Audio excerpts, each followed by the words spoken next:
நீங்க என்ன பண்ணணும், நெகட்டிவ் சொல்றவங்கள வந்து டைட்டில் கார்டுல போடாம நல்லா இருக்குன்னு சொல்றதையும் போட்டீங்கன்னா, இப்ப நீங்க மீடியாக்காக தானே கேக்குறீங்க. அதுக்கு கரெக்ட்டா நல்லது சொல்றவங்கள போட்டீங்கன்னா, கார்த்திக் சுப்புராஜ் யாருன்னு எனக்கு தெரியாது சார். இந்த படத்துக்காக தான் தெரியும். நான் பீஸா படம் மட்டும் தான் பார்த்திருக்கேன். படம் சூப்பரா இருக்கு. கார்த்திக் சுப்புராஜ் படம் நான் பார்த்ததே கிடையாது. இதான் ஃபர்ஸ்ட் டைம் நான் பார்க்குறேன்.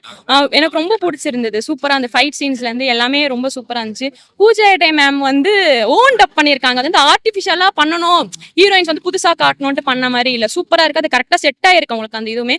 சூர்யா சார் பூஜா ஹெக்டே மேமோட லவ் வந்து சூப்பரா இருக்கு. ரொம்ப நாள் கழிச்சு வாரணமாயிரம்க்கு அப்புறம் சூர்யா வந்து இந்த லவ் பண்றது அது சூப்பரா ஒர்க் அவுட் ஆயிருக்கு. கேமியோ வந்து எதுவுமே கேமியோ ஸ்ரேயா மேம் தான் டான்ஸ் ஆடி இருக்காங்க ஒரு பாட்டுக்கு லவ் டீடாக்ஸ். அவங்க தான் கேமியோ. அவங்களும் பெரிய ஹீரோயின் தானே. சூப்பரா இருக்கு படம். நல்லா இருக்கு. அவங்க ஒருத்தர் நல்லாவே ஏன் ப்ரோ நெகட்டிவாவே கேக்குறீங்க? ஃபேமிலி ஆடியன்ஸும் பார்க்கலாம் சூர்யா சார். யார் வேணா பார்க்கலாம் ப்ரோ. ஏன் கார்த்திக் சுப்புராஜ் சாருக்கு ஃபேன் இல்லையா? அவர் எவ்வளோ படம் பண்ணியிருக்காங்கன்றாங்களே ஃபேன் கிடையாதா? நீங்களாம் லவ் படம்னு சொன்னா பார்க்க மாட்டீங்களா? இல்ல ஃபேமிலி படம்னா பார்க்க மாட்டீங்களா? அப்படி கிடையாது.